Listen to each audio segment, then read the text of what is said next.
Well, it's 11 o'clock, folks. Good morning and welcome to our virtual Oklahoma Education and Industry Partnership Professional Development Series. My name is Patrick Clannon. I'm a regional coordinator at the Oklahoma Department of Career and Technology Education, and I also serve as a liaison with the Department of Commerce. As a regional coordinator, we serve as a liaison between state agencies and school administrators across Oklahoma. Now, I'd like to take a couple of minutes to introduce our other team members, and I think it's just one today. It's Max McKnight. Max is manager of our Economic Development and Business and Industry Services Division. So welcome, Max, to our OEIP. I'd also like to introduce Gina Hubbard, Education Partnership and Customized Services Division Manager as well, and fellow regional coordinators Whitney Blaylock, Delbo Leach, Kara Pattison, and Karen Talbot. If this is your first OEIP experience, we welcome you. This year, for the first time, we are offering the OEIP experience in our 1-hour sessions on a monthly basis throughout the school year. Our goal is to provide insight for educators to better understand what the industry needs are in Oklahoma and help provide resources to educators so they can prepare their students and help them develop a career pathway toward personal success. During our events in June, participants were eligible to apply for 3 different grants. Our sponsors, that we'll mention in just a moment, made all this possible, and we can't thank them enough for the opportunity to help Oklahoma educators and their classrooms and students. We were able to give away $9,900, and I just lost everything there. So, my apologies. There it is. Sorry about that. Along with numerous gift cards. And speaking of gift cards, we ask that you turn those cameras on today and participate because we will have a $50 gift card for one lucky participant today. Now, our sponsors include the Oklahoma Aeronautics Commission, Pisco Education, Oklahoma Business Roundtable, Tech Labs, the Oklahoma Manufacturing Alliance. And I had one more. Burn it. Okay, and most importantly, Oklahoma Career Tech. Now, Karen.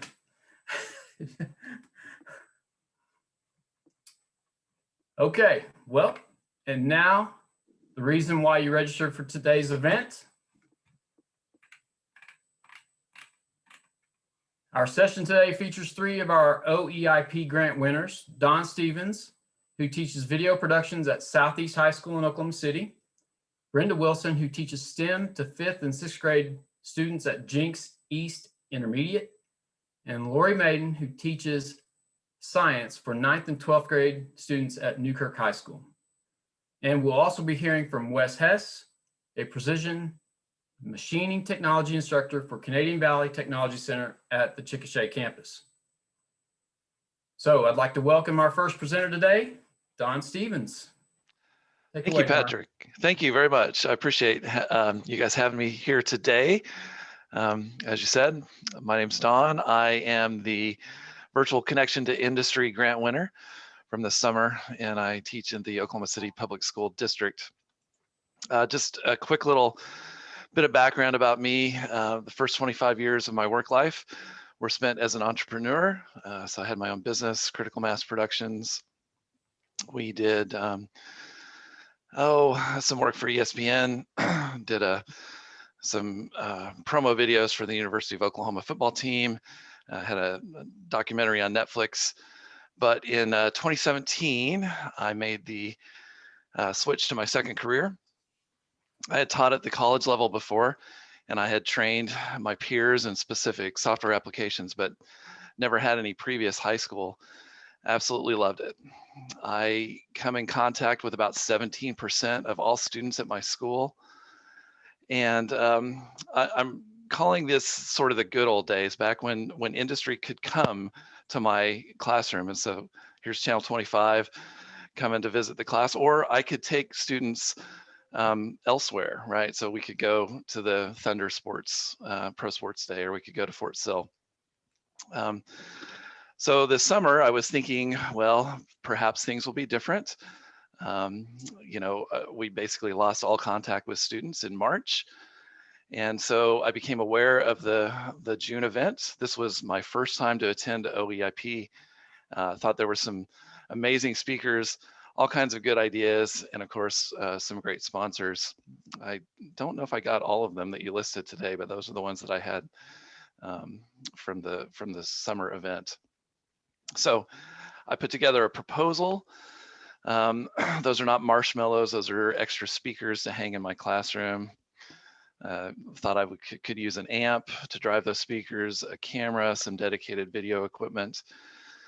So put the grant together, was lucky enough to receive it, and found a few things on sale, and so was able to add an extra little piece there, a little volume control for the classroom. The original plan was that I could bring guest speakers in from industry virtually into my classroom. So I already had a feeling that perhaps we were not going to be able to make field trips. Field trips have been a big part of my classroom experience so far, and so I wanted to bring speakers in. So the idea was we would have a camera, and it would show the classroom to the guest speakers. And I have a big screen already mounted in my classroom, and so that the students could sit at their desks and see the guest speakers talking. Those additional marshmallow sound reinforcement items were going to be hung around the room so that students could hear easier. It's a pretty big classroom, and so I didn't want to have a lot of sound right up at the front. I wanted to spread the sound throughout the room, and so I wouldn't have to have such a high volume. But of course, all of this was predicated on the idea of students being in person. And as it turns out, I've seen my students in person for a total of 2 days since March. All right, so here's what we're doing instead. So here's plan B. I've been able to use this equipment a couple of different ways. One way is guest speakers are able to come on site while students are remote. So here's an example. This is the first experience that we had. So Sergeant Barrios from the Oklahoma Air Army National Guard came to my classroom. We used about 3 different computers to sort of get everything set up. My students were virtual, and at our school we're using Google Meet to connect. So she was there, I was there, we were both in the classroom, separated by many feet, and she was able to connect my students. Now everybody's virtual, so like I can't even go to my classroom at the moment. And so using the equipment, I'm able to actually bridge multiple video conferencing technologies. So here's an example of the Oklahoma Public School Resource Center set up several different guest speakers with Verizon, but they were all based on Zoom. My students are on Google Meet, so I was able to use the equipment to bridge my students into a Zoom meeting, even though they were still actually in Google Meet. So that was another way that I was able to use it. I'm doing this a lot. So just yesterday, we had the game day host for Oklahoma State University, and that was sponsored by Junior Achievement of Oklahoma. What I'm finding is that there are lots of organizations willing to connect teachers with business, and that's been very exciting. Some plans for the future. I have contact with a camera operator who works for Saturday Night Live in New York City, and I hope to get her on soon. There is an Oklahoma City-based makeup artist who just took a job in Austin on Fear the Walking Dead, and so she'll be speaking to my students soon. And then next year, next calendar year, we'll have the special effects supervisor from Shrek. He founded a visual effects company in Salt Lake City, so he'll be chatting with the students as well. I wanted to just give you a connection here. These are direct quotes from some of my students. The question for them was, did the experience connect your classroom learning with the world of work? And so you can see here, these is exactly what they say. I thought theirs was great. That's that one in the middle. We don't always go into details with work. Teachers just want us to work, but they don't explain the options. And so this is I feel, a great way to show students the options. Plus, they hear it from somebody else. It always has more impact coming from another person. So that's what I've got. Thank you, guys.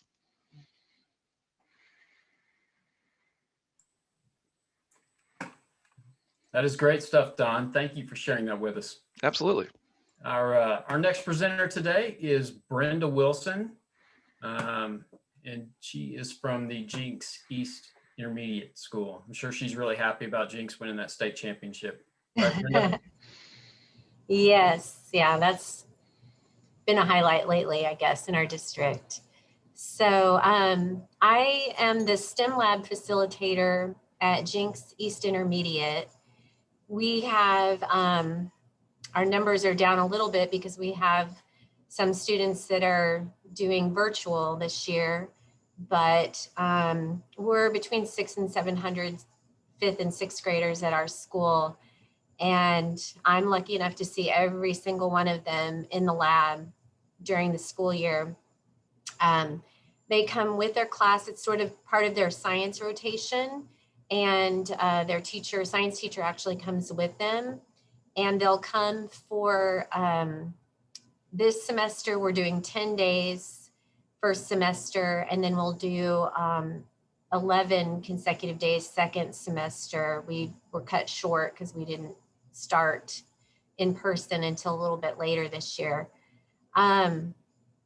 So while they're in the lab, students have a lot of choices of what they can do in the lab. And I present that to them the first day. They have a chance to go through and pick, they kind of fill out a Google form with their top 5 choices. And one of the choices that I have, that I've had for 6th grade was a program called Bridge Designer. And so students with that actually build bridges using the software program. And with this grant through PITSCO, I was lucky enough to get, and I'm going to go ahead and try and share my screen here.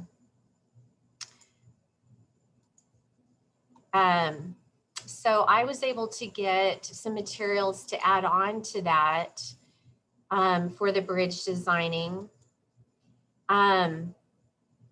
And so one of the things that I have them do is a little bit of research at the beginning if they choose the bridge design as one of their engagements. I wanted them to have something hands-on besides just using the computer, because a lot of times they would build something on the computer, but they really, as 5th and 6th graders, they like to, you know, get their hands on and actually build things. And so I have some things hanging up on my wall as examples for just different types of bridges. They see bridges, but they don't really know the names of them.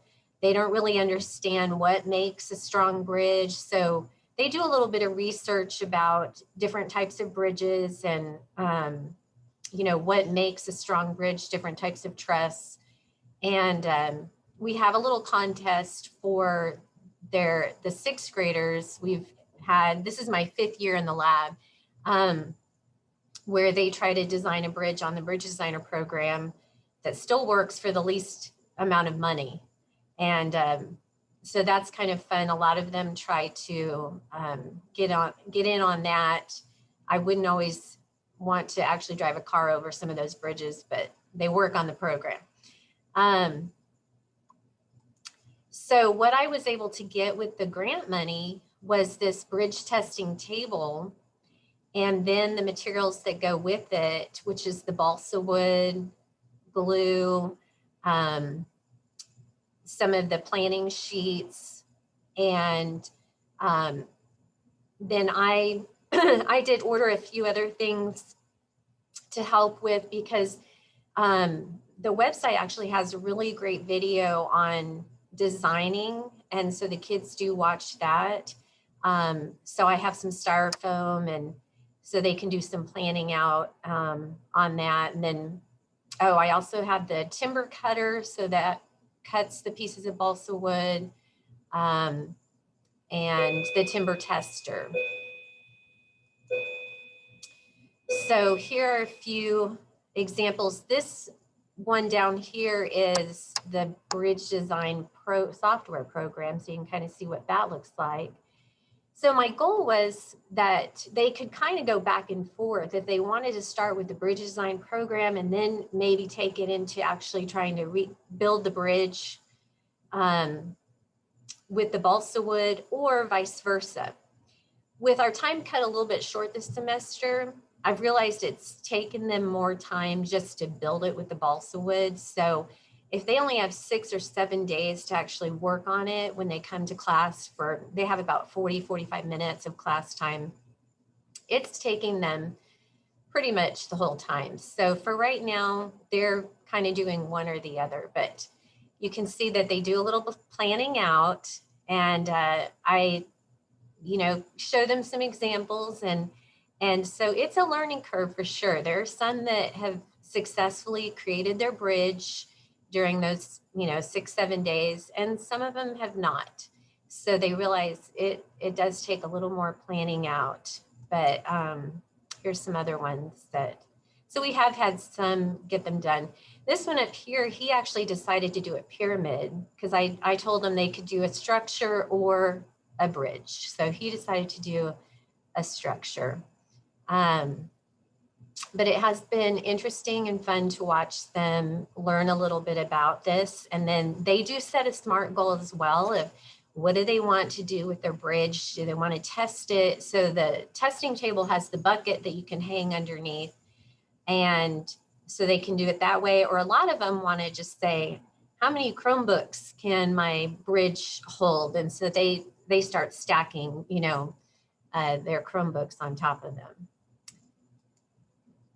And I don't know if I'll be able to show this or not. This is one of their presentations this year, are making Flipgrid videos. And this is just for the purpose of, in the past, I usually have kids walk around to each station and in the lab, and they get to kind of be more hands-on with each other's projects. But because of COVID, we're doing Flipgrid presentations this year. So this was a presentation. Our SMART goal was, can you guys hear that and see it? A ream of paper on our bridge that we built, and some challenges we had were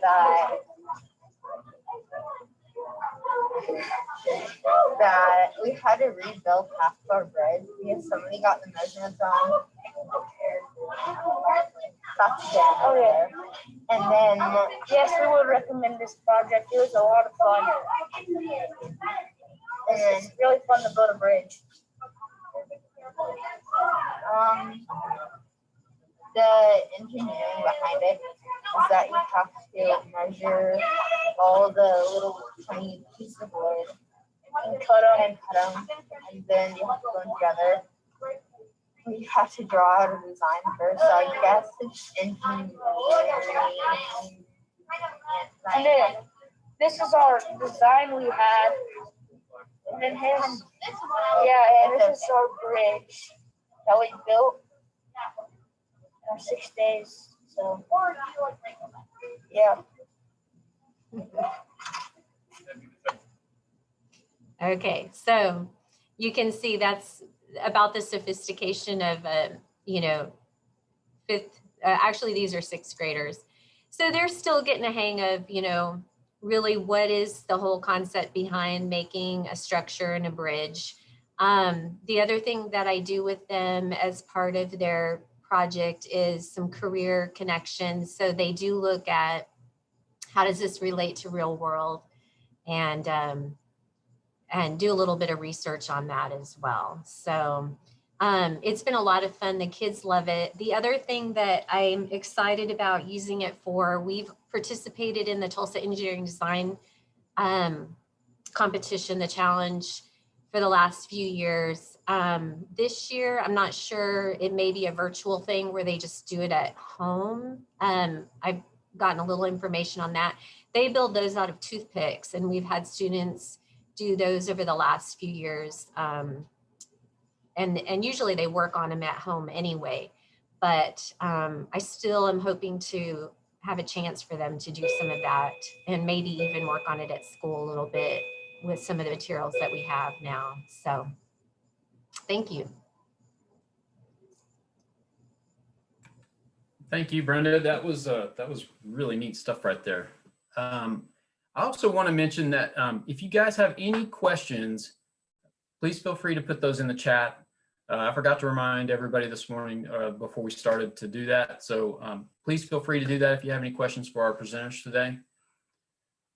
Our final grant recipient, and I hope she's on, is Lori Mayden.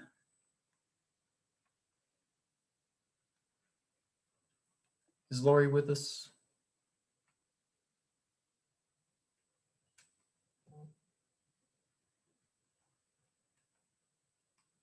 So Lori, if you're available, please take it away. I see her on, but I don't see.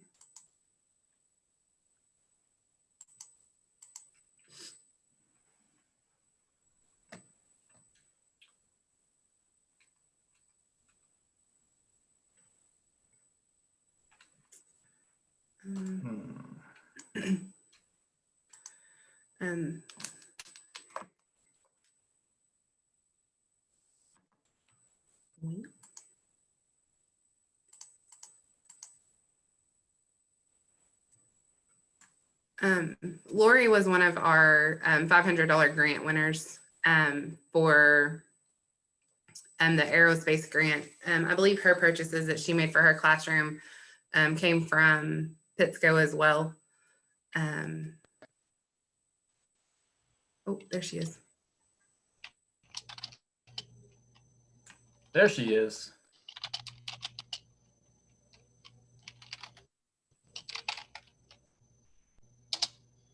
Lori, if you're ready, you can take it away. Oh, okay, I'm on. Can you hear me? Everything just stopped at that moment. It's like super stressful. Yes, Lori Mayden from Newkirk High School here. Everything's pretty hectic here. We don't know what's going on from day to day. So whenever I did my project, we did the Sky Eagles. This is one that I've kind of started to take apart to save the parts on, but I had ordered the Sky Eagle kits for them to do. My intention was, before all the COVID stuff hit and going virtual, was to have everything do different types of feats with them. What we ended up doing is we went virtual for 2 weeks. And so I felt like to get the kids out of the book, out of the Chromebook, that I set a place up here in town where kids could come pick up their kits. I delivered some kits to some of them personally, and they were able to build their kits at home, build their Eagles, their planes at home. Some of them had many questions, but I told them to figure it out, and so they did very, very well. And so that was part of I feel like, oh, well, I don't know if I'm playing that or if you're playing that. I've got so many things that, let me see if I can pause that.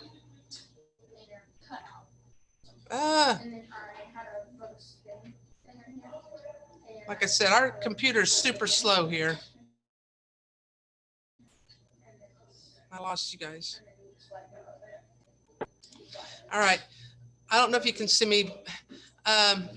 But anyway, we did that at the very beginning of the school year. When we started school, it was aeronautics day. So they had to research a famous person who has done work in aeronautics, aerodynamics.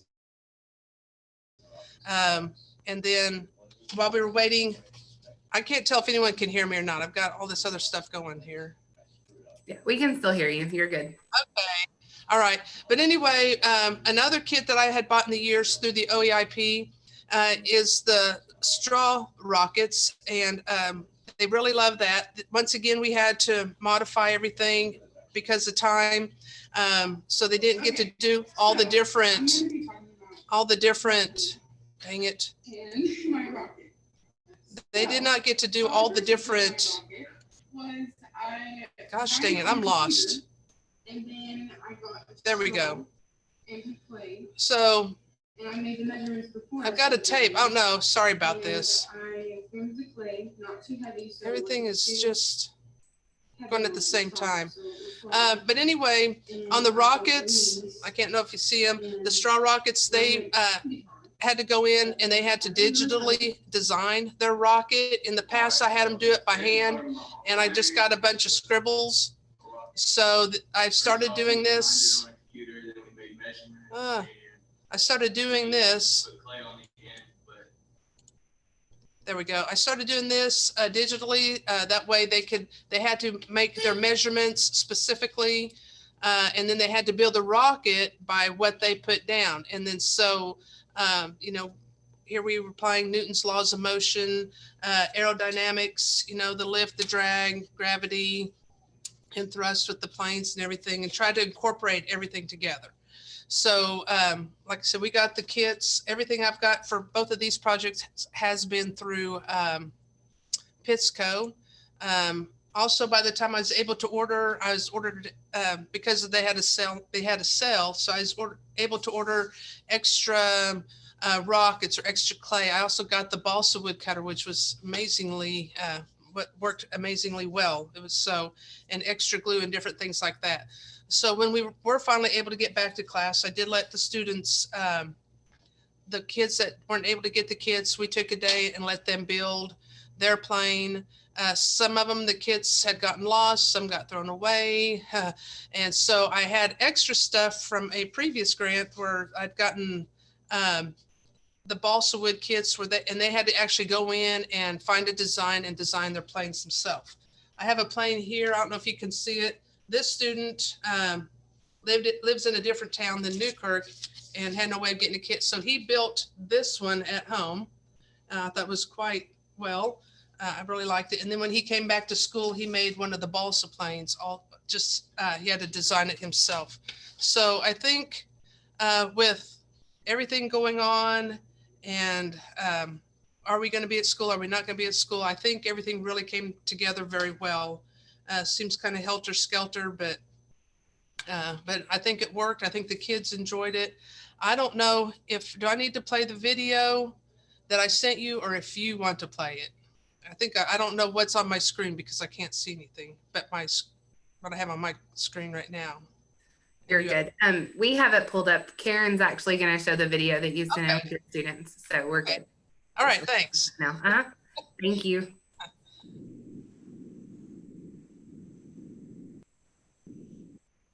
Okay, so today I'm talking about my plane and my rocket. So the first thing I do is I cut out all these pieces of paper, and then I make the wood as the shapes that are the paper. I just cut it out and cut out. And then I had a little spinning thing right here, and I rubber band with a push pin in it, and then you just let go of it and you fly it. Hey guys, what's up? I'm Ezra and I'm going to be talking about how I feel about the project that we did recently. It was over making planes, rockets, mainly aerospace. One thing I did notice while making the rockets is that it wasn't exactly what I expected. So as soon as we were launching the rockets, I realized I screwed up on the weight. Like it was just way too much weight. And on the airplanes, I just didn't really get the wings right. It was just kind of all over the place. Of course, I think it was actually really fun. Okay, so I'm gonna be talking about my plane and my rocket. So, how I first built my rocket was I designed it on a computer, and then I got a straw and some clay, and I made the measurements before I started building this, and I formed the clay, not too heavy so it wasn't too heavy on the top so it would fly, and I built wings, and mine went pretty far, but it wasn't that bad. It was really fun. All right, so today we're talking about my plane, and a rocket. First off, we designed it on a computer, then we made measurements and we put clay on the end, but not too much so that it would fly. And hello guys. So these are the rockets we made. Flipgrid, so they were. I went for this because it did not have a big tip. I didn't go that far because it's too much weight. And the way that my wings are set and the way that her wings are set, I have less, so mine went the farthest. Yeah. And we're very thankful for all the stuff that we got so we could build these. It was a fun project. Yeah. It was a fun project.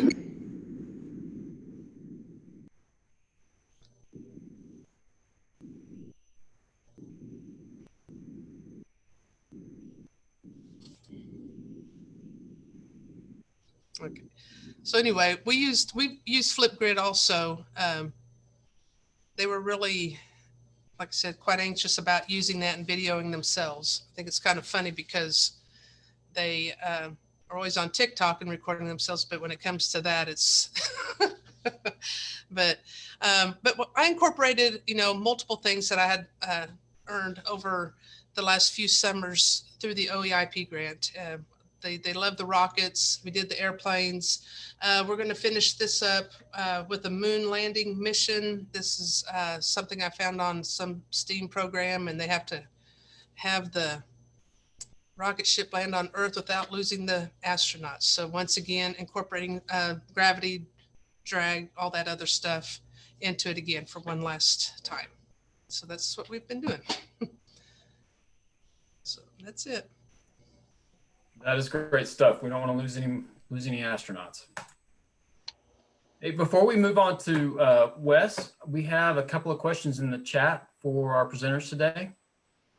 So the first one, if I can find it, is from Jana Cox. To all the presenters, what kind of engagement are you getting on these projects? And then there's another part in the question that says, any just didn't do them? I'm not sure what she meant by that, but how has been the engagement with your students? How has been what? The engagement with your students, how has that been? I'll go ahead and go. Like I said, when I did this, they seemed really engaged. We had gone into a 2-week period where we were just virtual, and I got the feeling, I kind of felt like, I call it getting out of the book, get out of the Chromebook. And so I felt like I love doing the hands-on, and I think they love doing hands-on activities. And when we did it, I think they're very, very engaged, because I think that's something like for my class, I tried to touch on a lot, is the hands-on activities, learning through hands-on. And I feel that they are, like I am, trying to soak up as much of that as they can while we are here together, because tomorrow we don't know. Today we don't know what we're going to be doing tomorrow, and so forth. So my kids are very, very engaged. So I just think that adds to my class a lot. So that's mine. Yeah, so I answered in the chat, but I'll just say that anything that can be different for my students is fantastic. I haven't seen them in person since March, except for 2 days. And we've been virtual this whole year. So they're really tired of hearing me talk. So if I get a speaker like I had yesterday, who is the game day hype announcer for OSU football, then that leads to high engagement. So I agree. Anything hands-on, the students love coming to the STEM lab, so I don't really have a problem with engagement. I'm very, very lucky not to have behavior issues or anything, because they are so looking forward to coming to STEM, really any of the projects that they do, and especially if they're hands-on, they love that. That's really great stuff. Thank you all for sharing that. Now we're going to move on to Wes Hess, and he's going to share some of his best practices and what's been successful for his classroom. Take it away, Wes. How's it going, guys? My name is Wesley Hess. A little bit about me, my past experience. I was a machinist for 15 years. I graduated from the Career Tech program. in Mid-America, or at Mid-America Technology Center in Wayne. So to me, career tech has always been my blood. I'm a very hands-on teacher. We have a classroom over there. My kids don't go in it unless they're getting a project. So all their stuff's on the computer, and they can go print it out and they go to the machine. We spend our 3 hours out in the shop. So that's where we are. And so when COVID hit, I didn't know what I was going to do, because I was like, crud, this is some real deal, you know? What I know and what, I mean, machine shop, you have to use power tools, and it's not power tools they normally have at the house. I mean, we're talking $50,000 machines for a cheap one. So I was like, oh man, what am I going to do? So I was lucky enough, prior to that year, in the beginning of that year, I had switched to Canvas, and I had started doing my online switch over. So I already had a hybrid class that they were used to logging in and out of, which helped me a ton when we went to COVID. And you know, Thanksgiving was a hard time because I didn't want to go to the Thanksgiving break. I was hoping it would reverse spring break. But I did a lot of work, put a lot of stuff on there. So some things I came up with, I'll share with you real quick, if I can get my screen to do what I want it to do here. So we're going to share, let's go this one. The first thing I did was I started reaching out to, like Don said, I like to do field trips.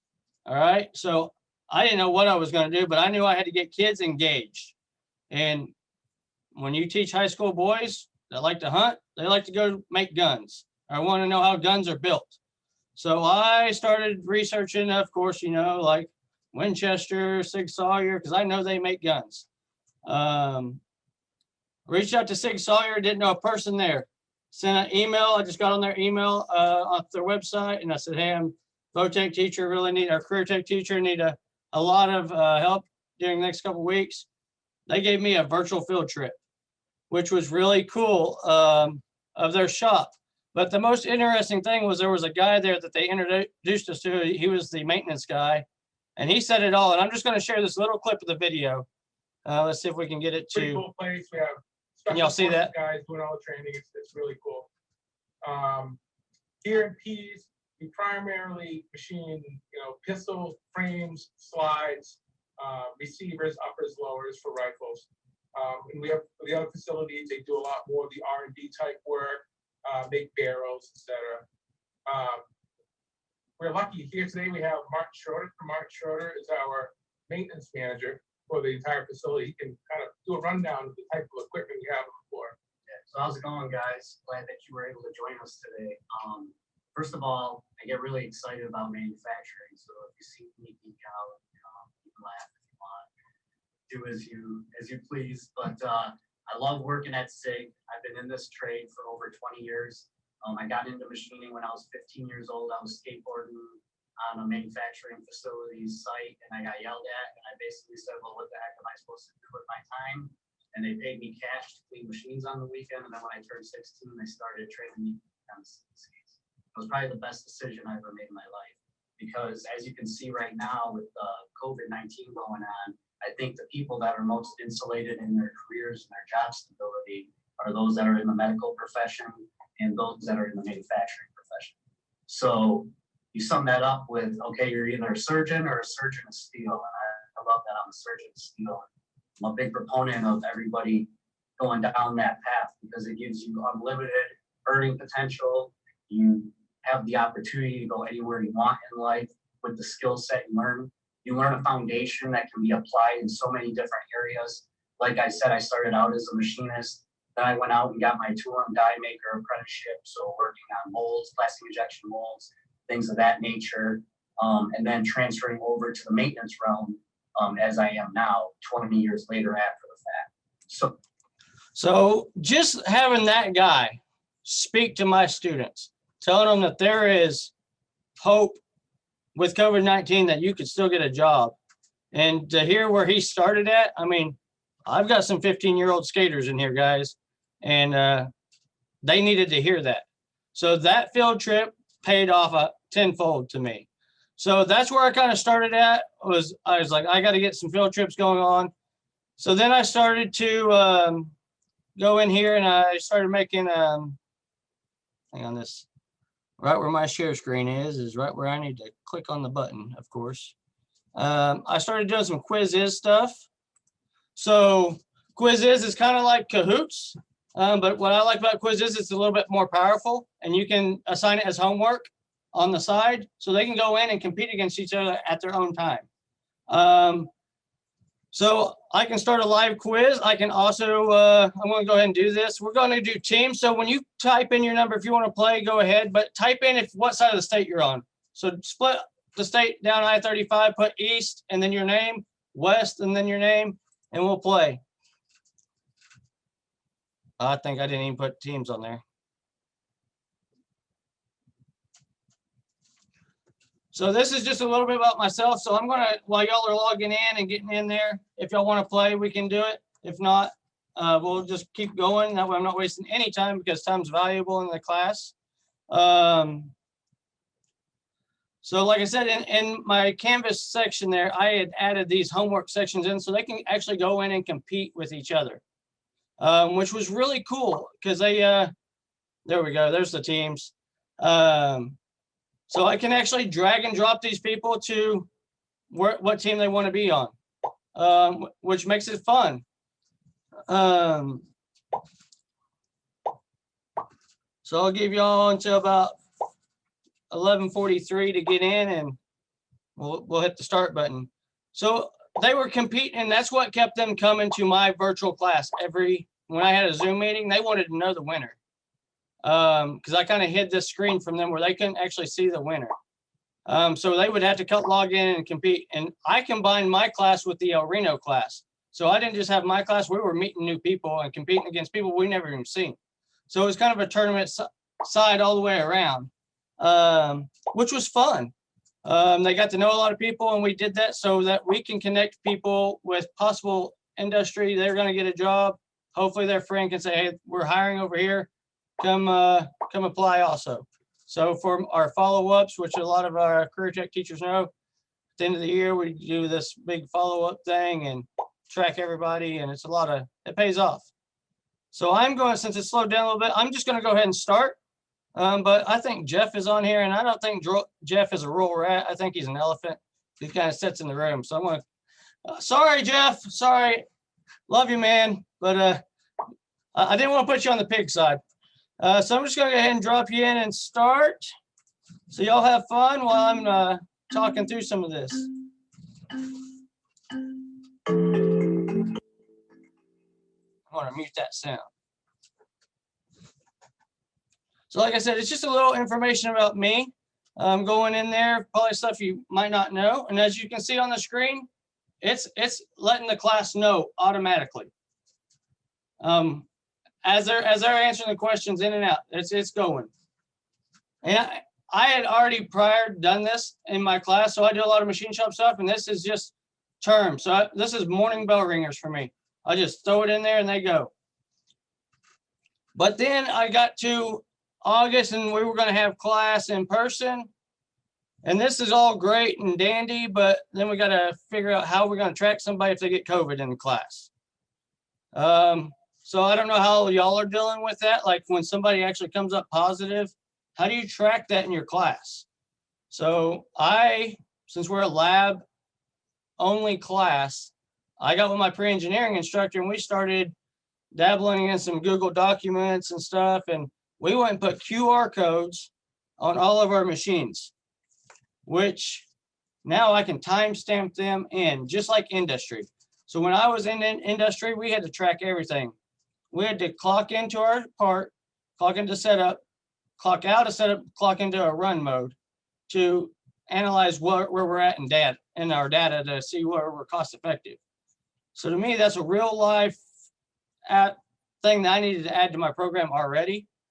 So I literally have little bitty QR codes on every machine that they just walk up to and scan it with their own phone. So as long as they're in the system, in our email system, they can log in and clock into that machine. So when I'm helping somebody, I have to be diligent and go clock into that machine. Because if I can clock that 15 minutes and see where they're at, now I can save my class. And I've had 2 kids so far come in contact, and they've been in class, you know, and I was actually able to save the whole class besides that one student by proving to the administrator where they were at in the classroom. And my kids bought into that, which was a big thing. I'm trying to get 15-year-old kids to buy in. And I told them, like, do you want to be in class or do you not want to be in class? So it was really cool to see them buy in, and I'll show you some of the sheets here in a second. Once we get some of these, it looks like the elephants are gonna be second place. Sorry, Jeff. I mean, I don't know where your teammates are at, but you might want to get onto them. You might want to get a group chat on the backside of this and start answering questions. I'm okay with that. You can build an alliance. So like I said, quizzes is fun to me, and it's cool because it actually does. You can set up their email, and you can send them their grades automatically. You can do it with their, and it sends you a whole Excel document page. They can drop into your grade book. Easy peasy if you take grades on it. That's something I just do for free for them. They do it for free every morning. So they learn a lot of G code, a lot of print reading, the basic stuff I can get on paper. So I'm just going to go ahead and say, you know what, we're done with this game because y'all are taking too long to answer. And it's getting kind of boring around here. So I'm going to end it. We're going to see who the winner is. And I think the Rural Rats, sorry, Jeff, I think the Rural Rats might have, sorry for switching you. Just your luck today. So like I said, on the tracking stuff, I'm going to actually stop sharing for 1 second to show you my screen. So like I said, these are the QR codes that I put out. I just laminated them out in the shop. So every machine or everywhere they go, they even have one in the bathroom. I know that's weird, but I have one on the bathroom door, and I can tell you every time somebody goes in there for more than 10 minutes. You know, and to me, it's the question I ask the next day. What did you do in there? Because, I mean, it's industry. It's costing me money, right? I'm a machine shop. The machine's not running. I want to know why you're in there. If you're that bad, go home. I mean, that's how I kind of work on. So I'll go back to sharing, and we'll get into this, some of the sheets that I did. So as you can see, the sheet automatically timestamps this in. So I think this is their start of the day. Yes, this was their start of the day. So when they come in, they automatically clock in. So it automatically timestamps. It tells me their name. This is where I get a little tricky with them because I get to let them put if they started on time. And as you can see, there's some 8 o'clock with 11 seconds, and they said they started on time. It's kind of tardy in my books. So I can actually go through there like 8:01. This guy said he was started on time, but I know him. He called in and he asked me what he wanted to put in. So this is kind of like those entry tickets for me. I don't have to print them out every day. Today is what lap are you working on? And you can see, you go through there and it gives me an idea where they're at every day. I can look at this and kind of at the end of the day go, okay, I need to go help so-and-so over there tomorrow.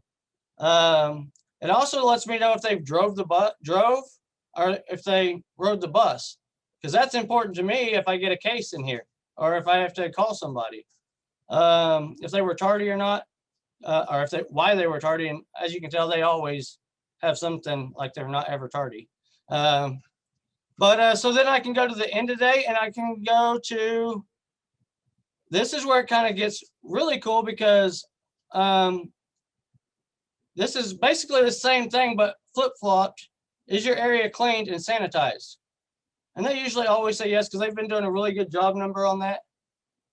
Did you reach your goal? And I always look through this every day just to see the no's, because that's the ones I want to really focus on the next day. As you can see, and some of it's really cool. Like this guy actually today, he said, no, the DRO, which is a digital readout system on the machine, wasn't working properly. And we were working through that together as I was trying to prep for this, getting all this set up, and I was giving him stuff to do. But he went ahead and documented that. That way I know I'll look at that at the end of the day and remember that for tomorrow. The other day I had one classic answer. No, he didn't make it. You didn't show me how to indicate the head. Well, if he went back to Canvas, the video was there to show him how to indicate the head in. I usually will not help them because it's a self-learned class. So I have 30 projects going at one time. I don't come in and do, hey, today we're learning threading, guys, or today we're going to learn how to indicate the head. Everybody teaches themselves through the program. So to get that, to do that, you have to watch the videos online a little bit and get me where I can help. So that's kind of where I'm at with COVID. The last thing, and it's really quick, so virtual tours, 8th grade tours, 9th grade tours. We had to do something, and I tasked my students with that, and they came up with a 3D walkthrough, and I was really impressed. So you can actually walk into my shop, and you can see this is what it looks like every day in class. Don't ask me how they did it. They sent me the link and said, here you go, sell this to your kids. And they put little eyeballs, and they can do little different things. They can actually, if I get around here, I think there's a, this one might go into somewhere else. So you can see, drawed it up, and then there's a plaque that the guy made. So I can actually show y'all. I'll stop share.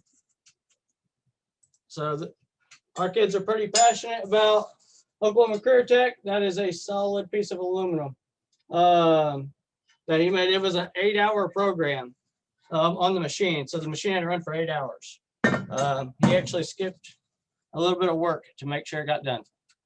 So that's what I have. I hope that helps. If you have questions, let me know. As a matter of fact, we do. And thank you for that, Wes. That was really awesome. Janet Cox has a question for you. What was the content of the daily quizzes? Was it covering your lesson or something they were supposed to have read? So for me on my quizzes, I mix my whole 2 years of information up in there, and I just throw it all at them. They might not know it. That's why I can't grade it. But if I can introduce them to a term in the first semester that they're going to use in the 4th semester, and time they get there to learn it, because it's learn at your own pace, it's a lot easier for them to grasp some of those straws. So I just mix my whole class up. It's really a competition because I have 1st year and 2nd year kids in here. So usually the 2nd year kids do good, but when a 1st year kid beats a 2nd year kid, I know they've done their homework. That's great. Dana Ellis had a question and a kudos. Great job, everyone. Does anyone have the capability of tracking the actual time a student spends engaged in virtual participation? And if so, how are those hours tracked and documented? So QR codes, and she was very impressed with you, Wes. So for that, I mean, I could, if I held my QR code up here, you guys could actually scan that if y'all wanted to. So if I had my virtual class, oh, sorry, I saw you trying. So you could actually scan into my class and log your virtual hours that way if I wanted to do that. I could even put it on my Canvas account where they log into to log that. Now my Canvas, once they log in, it already starts their time tracking where they're at.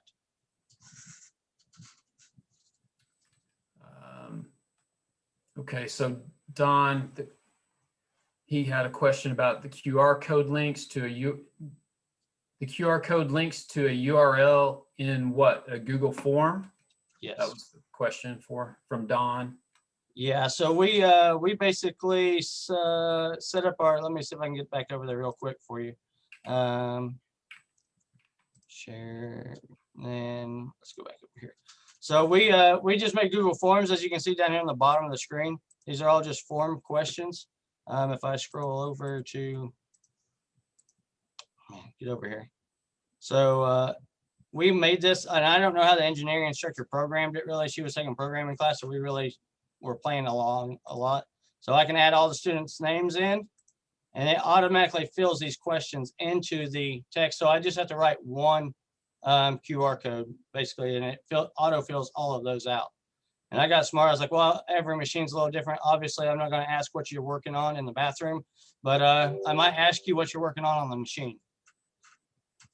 And then it auto forms that, and then I can compile it all a little bit.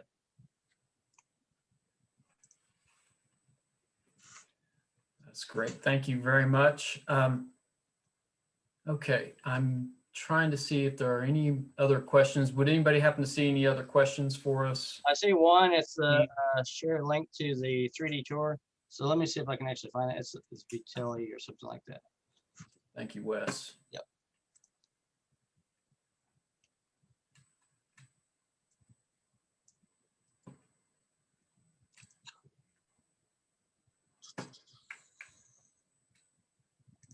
Oops.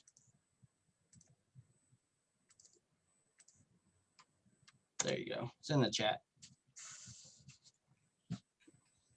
Okay. Okay, thank you very much. Now, next is our winner for our gift card. And that is Casper's Cocos. I hope I'm pronouncing that correctly. Casper's is a 7th grade science teacher at Centennial Middle School in the Broken Arrow Public Schools. So congratulations. Awesome, thank you. And thank you for participating. That gift card will be mailed to you. And I think that if anybody has anything else or doesn't have anything else, that concludes today's event. So Stephanie did put a question in the chat about skills. Real quick. Okay. Are you participating in skills? I think was her question. Yes, I am competing in skills. I actually have state officer. I have an adult state officer this year. Had a state officer high school student 2 years ago, or actually last year. And then I do all the CNC stuff. I do a lot of leadership to it. I believe in skills wholeheartedly. Because to me, I can teach machine shop, but it doesn't teach them to be the leader that they need to be the manager that they need to be in the future. Thank you, Wes. We appreciate it. Again, thank you all so much for participating today and presenting and showing the great things you do for Oklahoma education and the Oklahoma Career Tech system. And we hope the information that you all gained today will help you in the future with your students. So also be on the lookout to watch for information about our January OEIP, which is scheduled for the 26th. We'll be working with Mid-America Industrial Park and showcasing a virtual tour of one of their companies. I think we'll be working with Northeast Tech as well. Is that correct with that? We also have some great topics and presenters we're working with to continue providing you with valuable information. In February, we're working with Chris Williams, a career counselor for Kiamichi Technology Center at the Poto campus. And in March, we'll be working with, I do have to read this one, Associated General Contractors and the Construction Industry Board. And then in April, we'll be showcasing our business, marketing, and IT division with Career Tech. And we hope that you make plans to continue to join us for these, for the next few monthly sessions. So thank you all.